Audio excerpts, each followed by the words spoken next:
2311's charter deal for Motorsports has officially collapsed. NASCAR had a video with Chase Elliott and Kevin Harvick in regards to their feud, and Matt DiBenedetto says that he's had multiple calls from other teams about his potential future.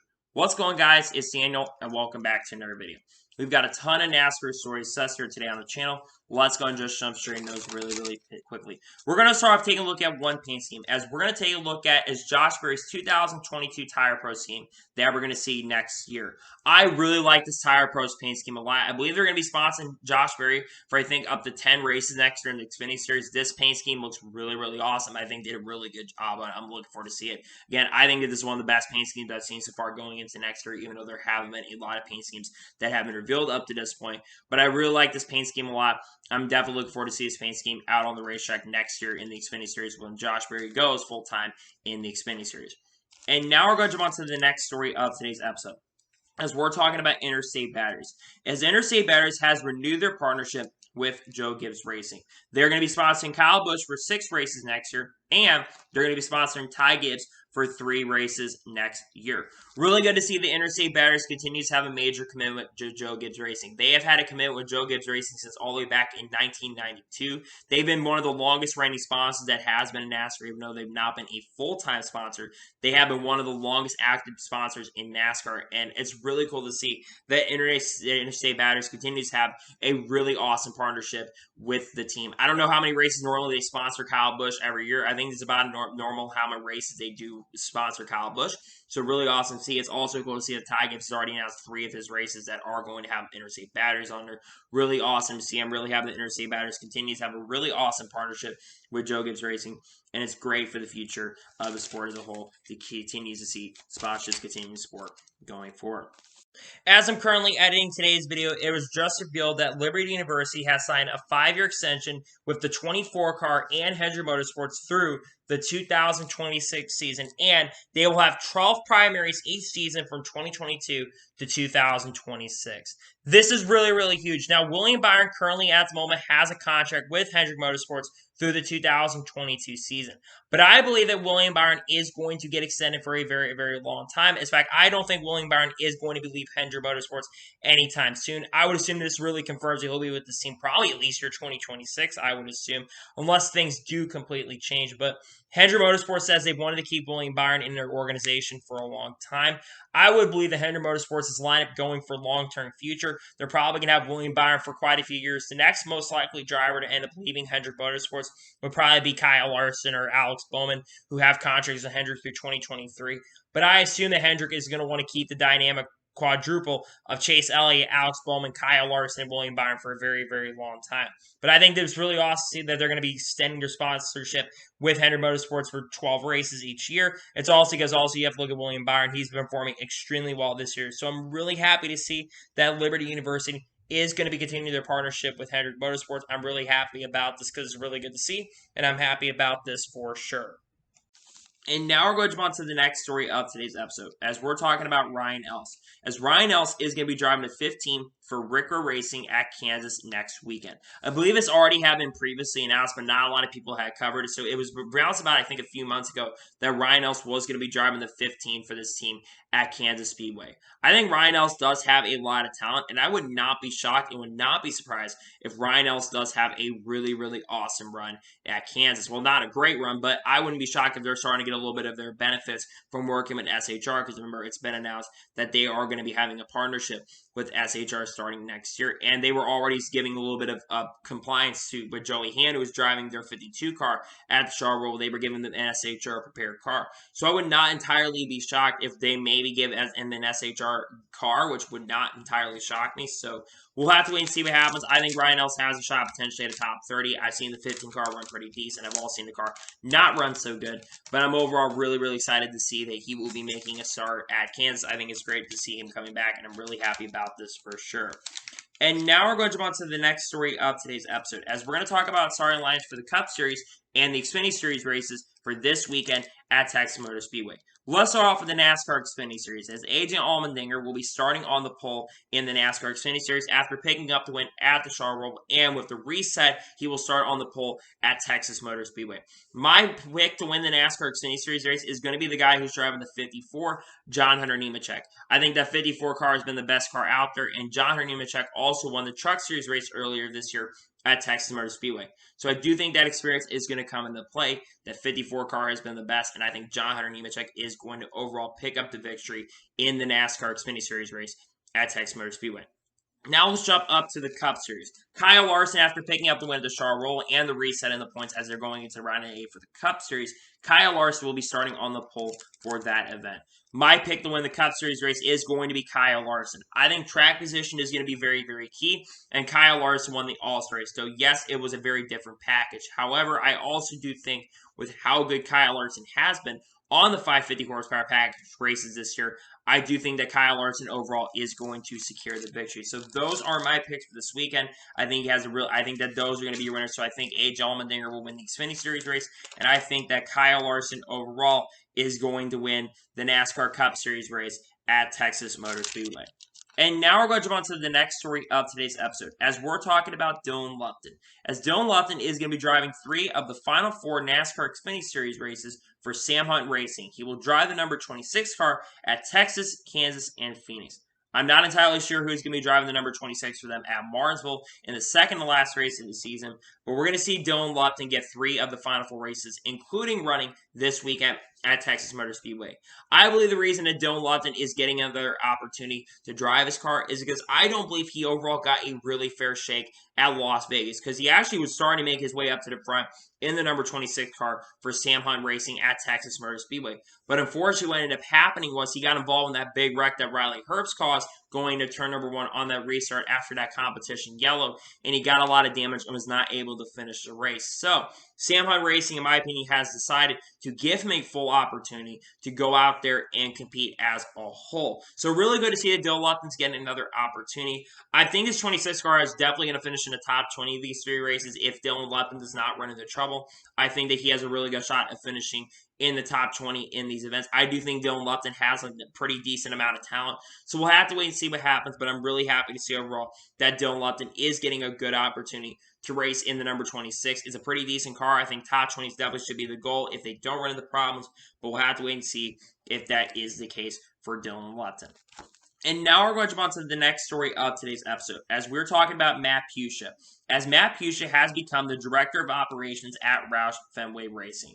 For a lot of you who do not know who Matt Pusha is, Matt Pusha was a former crew chief, I believe, for Trevor Bayne in the last couple years when he was crew chief for the 6 car, and he also was a crew chief for Greg Biffle in the second half of Greg Biffle's career as well.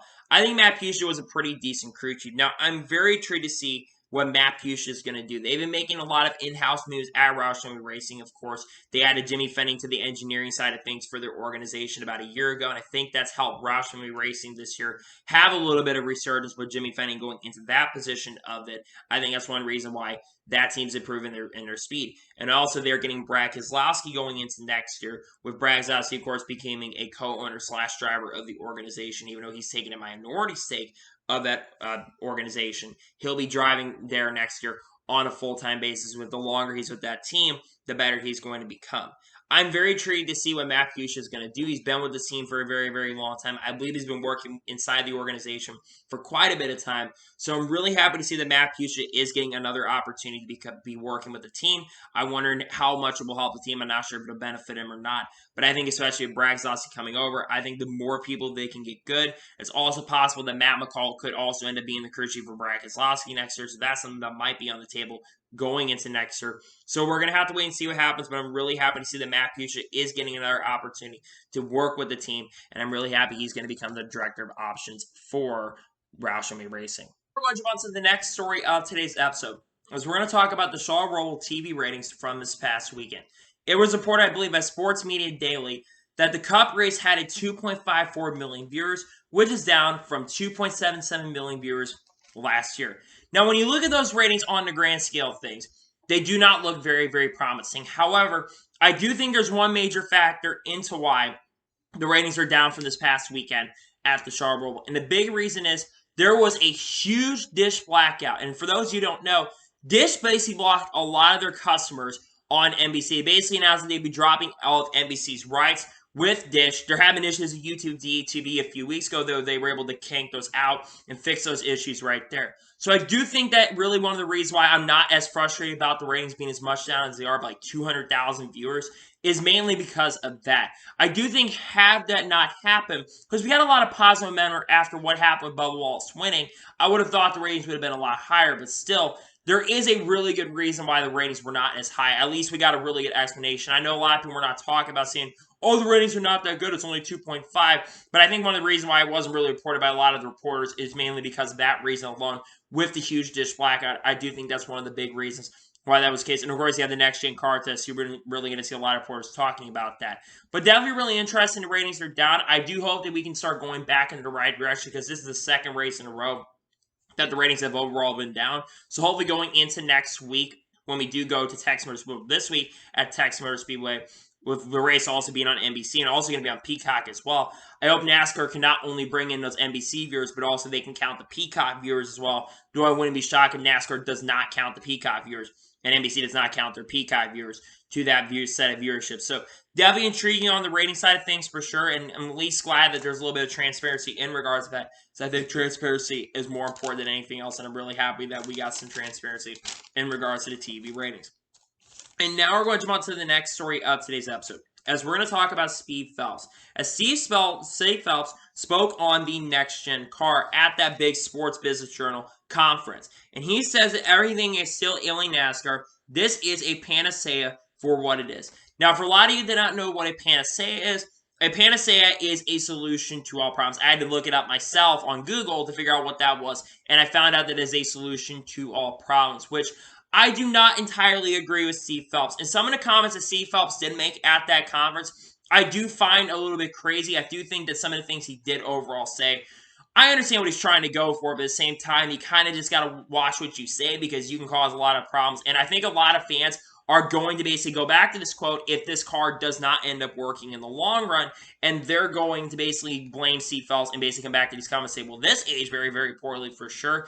Now, the thing is, I do think that the next-gen car is, I'm not entirely sure how this car is going to race. I don't think we actually know how this car is going to race, so it's very hard to judge how it is going to race. We did see a next-gen test took place a couple days ago. There are a couple big concerns in regards to heating in the car. There's been big concerns in the steering, and also about safety, though those concerns should have been taken care of at this point. And NASCAR has been figuring a lot of these issues out. The biggest thing I think a lot of people are worried about is the steering issues, and this has been a big thing that's been coming up. The heating had just come up recently, but the steering issues have been around since the beginning. So NASCAR is going back to the drawing board. They're going to fix solutions in regards to the steering, and apparently it's because set screws had come loose in the car, which is why the wobbly situation overall had happened as a whole. So at least they're still addressing some of those issues, but I just do find his comments very, very interesting, and I understand what he's trying to go for.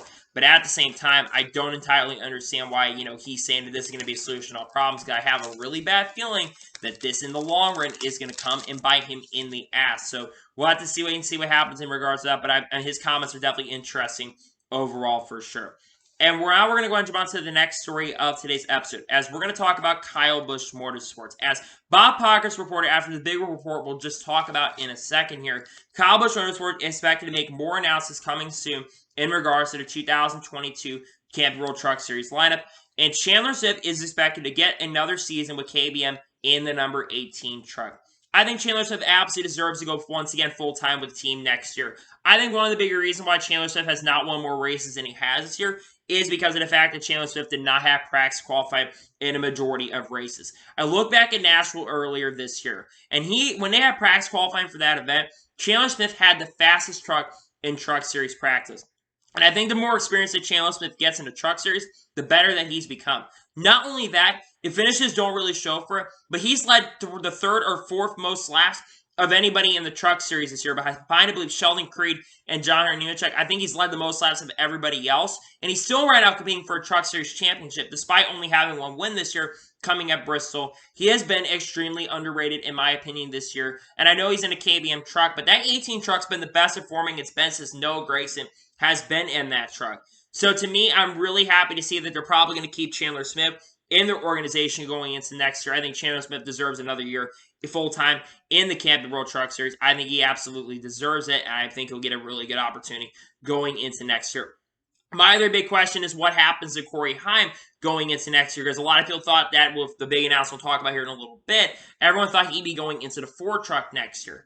I think that Corey Heim is either going to end up part-time with Kyle Busch Motorsports next year in the 51 truck, or I think that Corey Heim is going to end up full-time in the 16 truck for Hattori Racing. I believe that Hattori has big backing from TRD, and another big reason why I think that that's possibly the case is because of the fact that there's been talk that he's supposed to go full-time in the Truck Series next year, and Austin Hill is going to be going up to Xfinity Series next year, whether it is with Hattori in the Xfinity Series or whatever organization it is. That is expected to be the case. So we're going to have to wait and see what happens in regards to KBM's driver lineup going into next year. I would expect that the 51 truck will be a rotation of drivers, up-and-coming drivers. I would not be shocked if Jesse Love gets an opportunity to race with that team, but we're going to have to wait and see what happens in regards to that.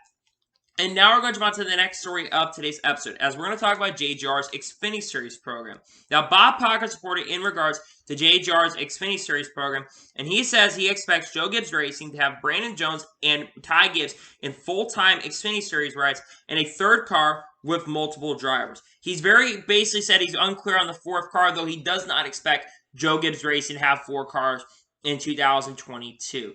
Now, initially, a lot of us thought there was potentially going to be 4 cars, but there have been rumors circulating around the garage that Joe Gibbs Racing may downsize to a 3-car operation. Now, first, Ty Gibbs going full-time. It's not been confirmed by Joe Gibbs Racing themselves, but with today basically them revealing the sponsorship for Interstate Batteries with that sponsoring 3 races, I think it's all but confirmed from Joe Gibbs Racing. I think it's currently the biggest secret that's out there right now that needs to be revealed at this given time. It needs to be announced at some point that this needs to happen, because at some point it needs to be revealed. And multiple people have been saying this. So Ty Gibbs expected to go full-time with the team. This should surprise nobody. He'll go into the 18.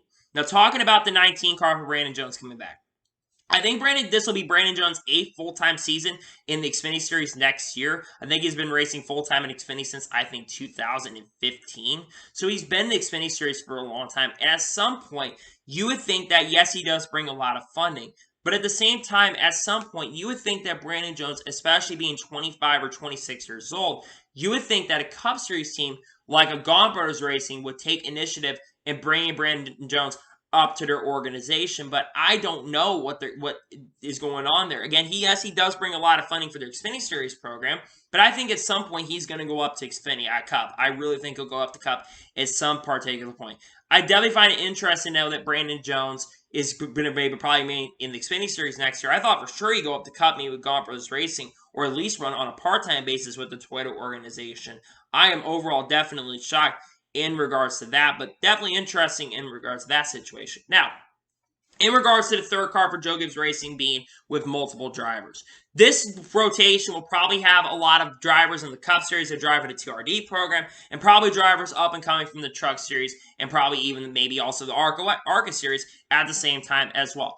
I would expect drivers like Bubba Wallace, and Bubba Wallace would probably get a lot of the fair shake. He'd probably run all the races that he could next year in the 54 or the 20 car, whichever number they decide to run for that. That would be what they do. Mark Truex Jr. probably get a few races. Denny Hamlin will probably get a few races. I would expect other drivers that do drive the TRD program, like a John Hunter Nemechek, to make quite a few starts going into next year. Maybe Chandler Smith gets a few starts going into next year. I think that's technically going to be the rotation. And also Christopher Bell, who probably gets starts in the Xfinity Series as well. To me, I'm definitely intrigued to see what Joe Gibbs Racing does in regards to their lineup and what drivers they do decide to run their Xfinity Series program, because they're probably going to reveal all their drivers at some given point, because we're not too far from the Xfinity Series season starting. I know we're still in 2021 technically, but we're less than 4 months from the season starting in 2022.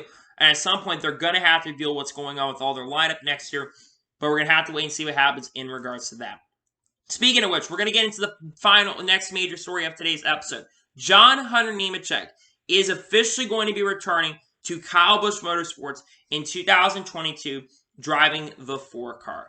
I have my thoughts about this in regards to John Hunter Nemechek. John Hunter Nemechek, though, this year has stood out. I think he's been one story that really has been overshadowed this year just because Ty Gibbs has been really outstanding and Kyle Larson also has been really, really good.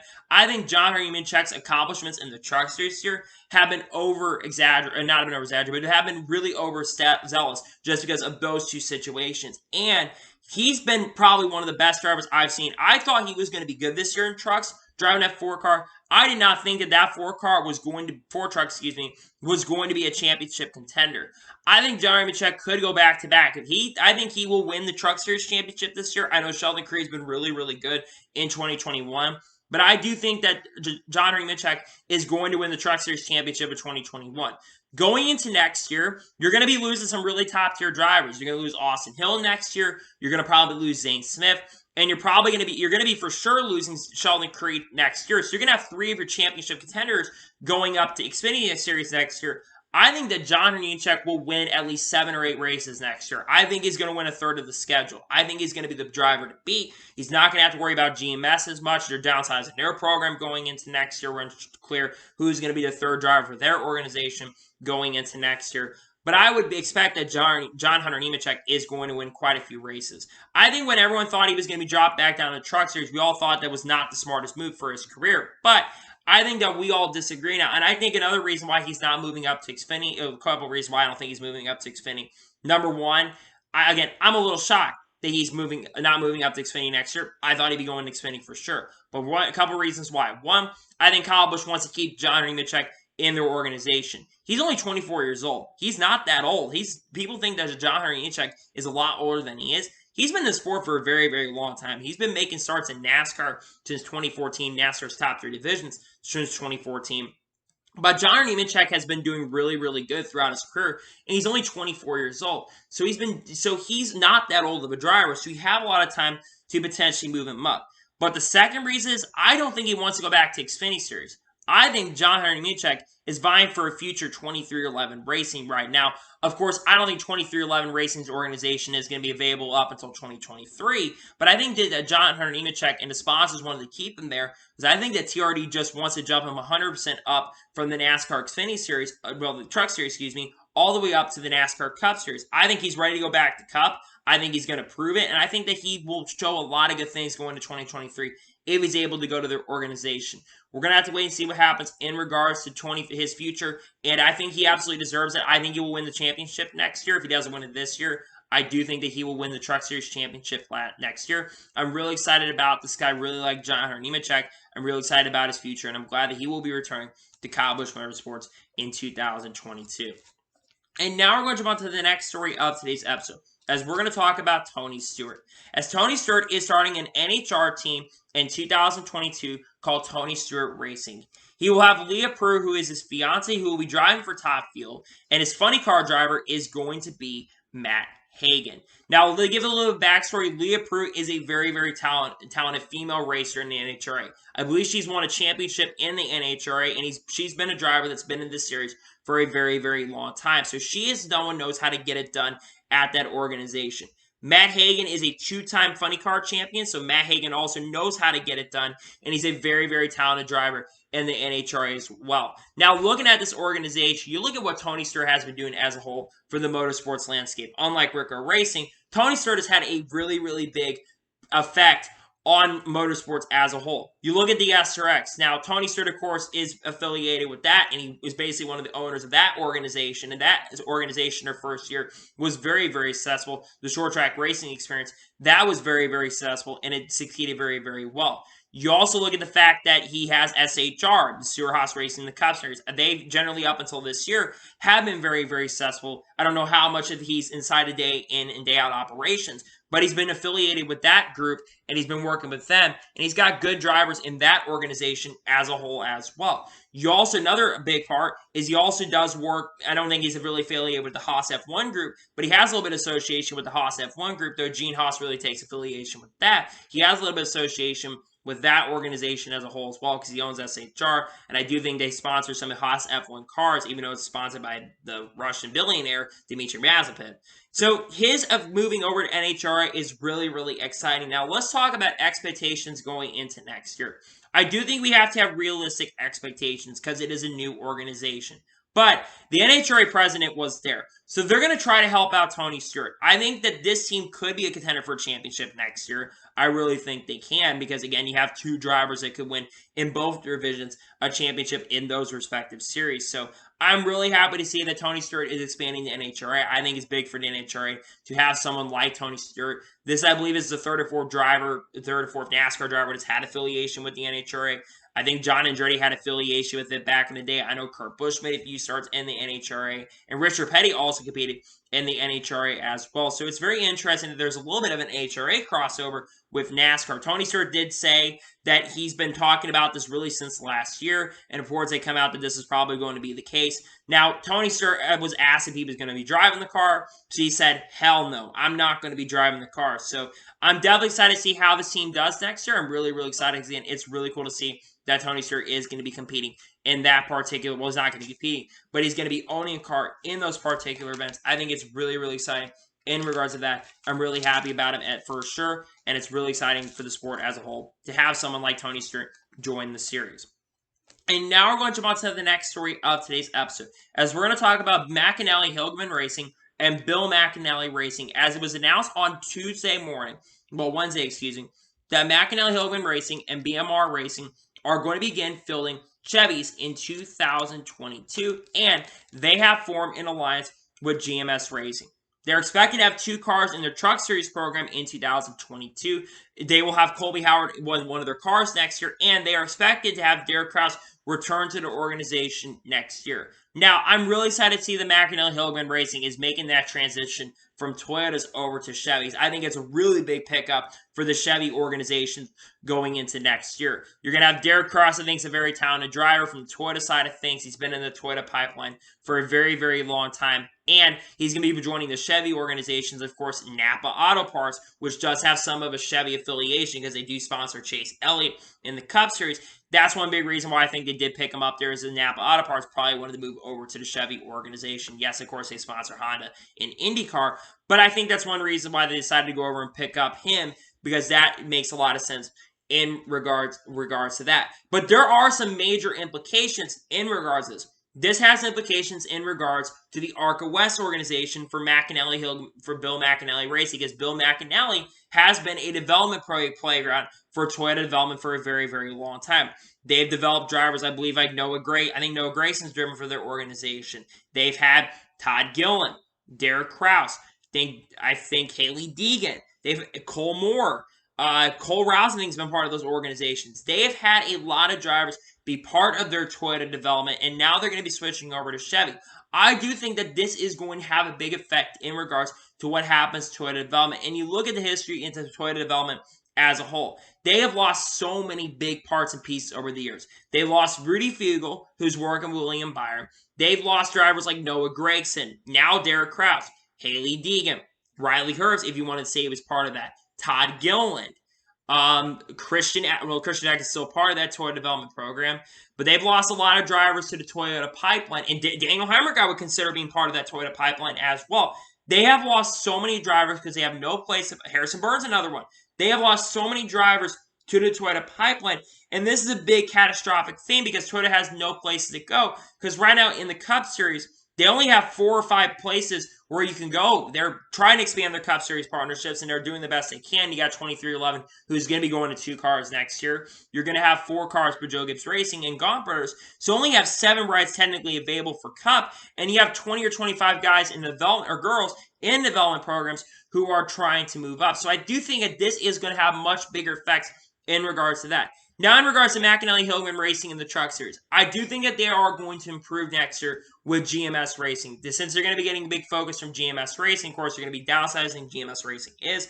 I think that they are going to be improving as an organization as a whole. I think it makes a lot of sense to make this move. I was definitely shocked about this, but I think it definitely makes a lot of sense. I think they will improve next year. I wouldn't be shocked when their trucks do make the playoffs, so the Truck Series field is extremely competitive with multiple drivers from the Truck Series moving up to Xfinity next year, I do think that Derek Cross and that organization does have a good shot of making it. We'll have to wait and see what happens, but we now know that McAnally Hilgeman Racing will be jumping up to the NASCAR. We'll be moving from Toyota to Chevy in 2022.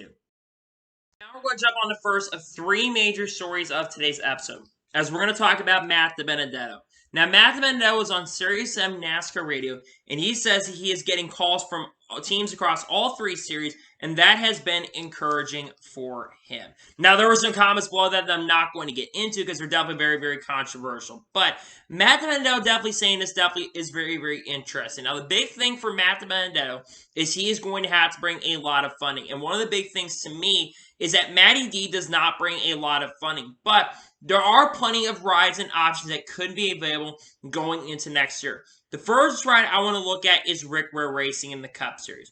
Rick Ware Racing expected to at least have 2 cars going into next year. It's unclear if they're going to have 3 cars next year at this time or not. If they do have a 3rd car next year, Matt DiBenedetto definitely would be not a bad option overall to go into a Rick Racing car full-time. Certain reasons alone of sponsorship obligations, of course. But Matt DiBenedetto, of course, I think is a very decent driver. I don't think Matty D is an amazing driver, but I also don't think that the 21 car for Wood Brothers is an amazing organization. On top of that, they do have an affiliation next year going with SHR. So going over to Rick Ware Racing next year actually would not overall be the end of the world for Matt DiBenedetto next year. I think that that would overall be a really good case for him if he does run a remaining cup. Rick Ware would be a good start first. And they have said that they have talked to Matt DiBenedetto. They've said that they've called him, they've talked to him. So definitely that could be a really good option in regards to that if he's open. The other cup ride that I think, another ride that could be available for him is a cup car, Kaulig Racing. We don't really know what the plans are for Kaulig's cup program next year. We know that AJ Allmendinger will be driving at least potentially 7 or 8 races next year in that car, all the road course races and maybe a few extra races added on from that. We're not sure what's going on with Jeb Burton, but we do think Jeb Burton is probably going to be going to Cup, maybe going to Cup next year. We don't entirely sure know about that. But those other races could be available. Those could be options for him. The only other Cup ride that I see available, though, for Matty D has to be the 77 for Spire Motorsports. It's unclear what Spire Motorsports is going to be doing, if they're going to be having 1 car next year, or if they're going to be having 2 cars next year. It's unfortunately unknown at this moment what's going on with that organization, but that could be where he goes next year if he is able to find any sponsorship and funding. But again, he does bring a lot of sponsorship and funding. But I do think Matty D has a really good shot of ending up in the Xfinity Series. I look at some potential Xfinity Series rides that could be open next year. First one is that second Rich Choate Racing ride. It's unclear who's going to be the second driver at that team. I keep hearing maybe Zane Smith could be going there. I keep hearing Austin Hill could be going there potentially. But I think Matty D, if they had an option to bring Matty D into any organization, that would be a very solid ride for the NASCAR Xfinity Series if he would go to a team like RCR. That would be a great option for him as a whole if that ride was available. Another ride is Kaulig Racing. I know people bring up Kaulig Racing Xfinity Series program. I think Mike Snyder or Zane Smith's going to end up in that 3rd Kaulig car. They're saying they're trying to get Mike Snyder into an affiliate with that branding, and Jeb Bird's not returning, so I feel like Mike Snyder is going to end up in that ride. So I take that ride out of the equation right now. There's also been talk about maybe an Xfinity Series team opening up for Roshan Keselowski. That could be opening up next year. You never know. That could be where he goes next year. Truck Series, there's definitely some rides that are potentially available for Matt DiBenedetto. Well, the one big thing I want to bring up is for Matt DiBenedetto to even have a chance to get a ride going into next year, he's got to find some funding. I think that's one of the only things that's going to keep him in the sport going into next year. The fact that teams have called him up and have talked to him about next year, I think is really, really positive and shows really, really good signs. But the big issue for Matty D is that he is going to have to find a way to get sponsorship going into next year. That's one of the big things for him going into next year is he's going to have to find some sort of funding. And the way he's been acting at points and stuff, though, he did contradict what he said and basically bring up a really good rebuttal to it. I think he did a really good job in regards to that. He's going to have to find some funding going into next year. And I don't know where he's going to get that funding because he's had issues with sponsors in the past and he's very difficult to sponsor. So we're going to have to wait and see what happens. Matty D talked about his future. At least we did get an update in regards to that, and hopefully we'll find out where he goes in the future. But he's got less than 4 months to find a ride. The Cup season technically starts on February 6th for the LA Coliseum, and at some point, we're going to have to know where you're going next year. And hopefully, we'll get word on where Matty D is going in 2022. And now we're going to jump on to the next major story of today's episode, as we're going to talk about the Chase Elliott and Kevin Harvick feud. Now, it was reported by Jenna Fryer yesterday that NASCAR had a call yesterday with all parties in the Harvick-Elliott feud and warned of serious consequences should it continue. She said that at least 6 people, I think 6 people were in that call. Probably the crew chiefs of both organizations, probably the spotters of both organizations, and probably both of the drivers were in those particular calls. Now, to give a backstory in regards to the situation, I'm not going to go through everything, because if I go through everything, we're going to be here for a very, very long time. Start off, there's issues at Bristol. Kevin Harvick and Chase Elliott battling for the win. Kevin Harvick gets into Chase Elliott, cuts the tire. Chase Elliott runs in Kevin Harvick's line after coming back. Kyle Larson passes him. Harvick tries to dump Larson on the straightaway. Both of them get into a feud. Kevin Harvick says what Chase Elliott did was a chicken shit move. Chase Elliott says he wants to be respected. Then we go to Las Vegas. It seems like Chase Elliott has moved on from the situation, and Kevin Harvick seems indifferent and basically says that he was like talking to a 9-year-old at Las Vegas. Then continuing on, it basically seems like it's calmed down for the next few weeks. And then we go to the Charlotte Roval, and Kevin Harvick dumps Chase Elliott going into turn number 1. On the main turn number 1 at the regular Charlotte, but I think turn 5 or turn 6. Kevin Harvick straight up dumps him. Chase Elliott tries to come back down and kick Kevin Harvick and collects Cole Custer in the instance, and Custer gets a lot of damage in that wreck as well. Then Kevin Harvick, Chase Elliott gets back on the lead lap, of course, after that bumper cover coming off the car, which is definitely really, really controversial. And basically, Chase Elliott intimidates Kevin Harvick into the outside wall with 11 laps to go. Kevin Harvick said it was intentional, basically said, you remember Bristol. And then Chase Elliott said later in the race, he said, Merry off-season and Happy Christmas, or something like that. NASCAR then today had their conference call. Now, let's talk overall about this conference call. I saw a lot of people that were not happy with NASCAR stepping in regards to this. And I have mixed feelings about this as a whole in some ways, but I do understand what NASCAR is doing here. Let's start off with the mixed feelings. Rivalries, I do think, are really, really good for the sport. I really think it's one thing that does bring a lot of people talking about it. You look through history. Elliott versus, Chase Elliott versus Denny Hamlin in 2017, that got a lot of talking points. Gordon versus Keselowski in 2014. Keselowski versus everybody, including Hamlin and Kenseth. Junior versus Robbie Gordon on pit road in 2002. And Kevin Harvick versus Greg Biffle in 2002 on pit road. Rusty Wallace versus Jeff Gordon. Earnhardt versus Wallace.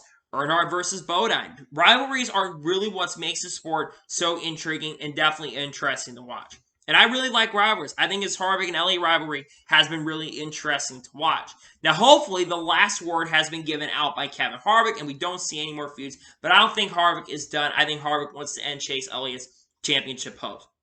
The reason, though, that NASCAR decided to step in is that they want to avoid a situation similar to what happened in 2015. And they don't want their championship race to be manipulated. Go back through history in 2015. So in 2015, at the end of the race at Kansas, Joey Logano had already won the previous week at Charlotte. He basically tried to pass Kenseth for the win. Kenseth puts a block, and Logano gets into him into the left rear and spins him out, battling for the win. Just hard racing, but a little bit dirty what Logano did there. He could have passed cleanly on the inside, and he got into Matt Kenseth. Then we go to the next week at Talladega, and Joey Logano messes with Kenseth again, and basically Breck checks him coming down pit road. During green flag pit stops, Logano wins the race. Matt Kenseth gets eliminated after Harvick's little bit of stupidity and has that situation happen. And then at Martinsville, Matt Kenseth and Joey Logano were trying to battle for the win. Keselowski gets into Kenseth. Kenseth gets a lot of damage, and then Kenseth literally dumps Logano on the front straightaway. So I think NASCAR is trying to avoid here, and I understand I think NASCAR is making the right call here to try to step in the situation and warn these drivers of serious consequences, because Kevin Harvick is no longer in the playoffs anymore. Chase Elliott is still competing in the playoffs. If Chase Elliott was still not in the playoffs right now, I don't think NASCAR would have stepped in the situation. But since the fact that Chase Elliott is still competing for a championship and Kevin Harvick is not competing for the championship, they don't want the championship outcome. If Chase Elliott is still fighting for the championship, they don't want Chase Elliott to basically be taken out intentionally and screwed out a potential shot to win the championship. Because it's not the biggest headline is if a guy like Kyle Larson or Denny Hamlin wins the championship. That's not going to be the big headline that's going to come out of the weekend. The big headline that's going to come out of that weekend, a championship, is the feud between Kevin Harvick and Chase Elliott. And NASCAR is basically trying to avoid that. Now, of course, I think Kevin Harvick is probably not going to listen. I don't know if, hopefully, The feud is done between Chase Elliott and Kevin Harvick, so we don't see any more of these problems going forward. But at the same time, I understand what NASCAR is doing here. I think they're making the right call to step in. Like I said, I like rivalries, and the more rivalries we have in the sport, the better it is. But sometimes it gets very, very serious. I mean, even Tony Stewart agrees with me in a sense that he said that hopefully this is done. It's getting to a point where it's ridiculous. I don't really like what both these guys have been doing. I think it needs to stop. And I 100% agree with Tony Stewart, and I think NASCAR is doing the right thing. I understand why fans are frustrated and upset that NASCAR is stepping in. But I think they're overall making the right call as a whole, in my honest opinion, on the situation. And now we're going to jump on to the next and final major story of today's episode, as we're going to talk about 2311 and Front Row Motorsports. Remember we talked about that Denny Hamlin has said that a deal with Front Row Motorsports to get their charter was done? Well, a massive, massive curveball has been thrown into the equation. Bob Pockrass reports that sources indicated 2311's tentative deal for a charter from Front Row has collapsed, as Front Row has walked away from final talks. One option for 2311 likely is a talk with Spire Motorsports, which is expected to have at least 2 charters in 2022. FRM could remain a 2-car Cup Series team in 2022. This definitely was really, really shocking when I saw this on Wednesday, because I think everybody in the industry, all the reports and all the people basically saying this, everybody thought that this was going to end up happening. And I'll be honest, I am definitely extremely shocked, because we all thought for 100% for sure, even Denny Hamlin thought for sure that that was going to be the case, that they were going to get a charter from Front Row Motorsports. I'm glad that Front Row Motorsports is going to remain in the Cup Series next year. There have been talk they were even going to shut down their organization. Those rebuttals have been shut down. The first question I have, though, is what does happen to Front Row Motorsports going next year in regards to their driver lineup? I think Michael McDowell is going to return next year. I don't think there's anything going to change in regards to Michael McDowell. Michael McDowell has been driving for their organization for a long time. He just won the Daytona 500 earlier this year and has had his best career season up to date. And he brought a lot of sponsorship from Luz, which is probably going to have a much bigger commitment than they do already have at this given moment. So that's probably the first option. I think that Michael McDowell is going to remain in the team. I don't expect anything to change. Michael's going to get priority because he's been with this team since 2018 or 2019. So he's going to get major priority and pretty good priority in regards to that front. The other driver is very interesting. Currently, Anthony Alfredo does drive for the organization. Now, it's very, very possible that they may have sold this charter to Front Row Motor to GMS Racing. It's possible that GMS Racing may be getting a charter from them. That might be the case. But I think Front Row has a good shot of remaining a 2-car team. Currently, like I said, Anthony Alfredo drives for the organization at this given moment. But I'll say this. I think there are a few options on the table if it's not Anthony Alfredo. Anthony Alfredo does bring some funding. I think you have there's a couple drivers on the scale. First driver, Ryan Newman.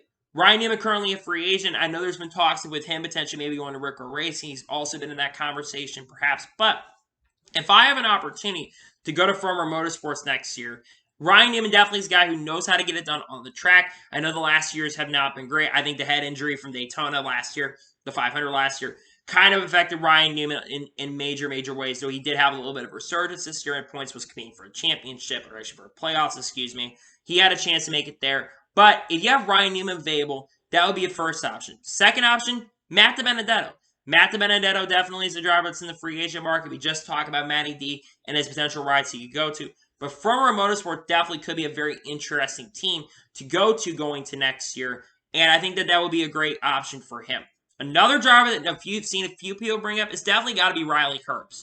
Riley Herbst brings a lot of funding. We don't know what his plans are with SHR. He does bring funding from Monster. I don't want to see Riley Herbst in Cup, but there's potential that if he brings funding, he has a lot of funding from Monster Energy, they could definitely choose a driver like him next year to go into the 38 next year. So we'll have to wait and see what happens into the second ride, but I think it'll be one of those 4 drivers who ends up in the Front Row Motorsports camp.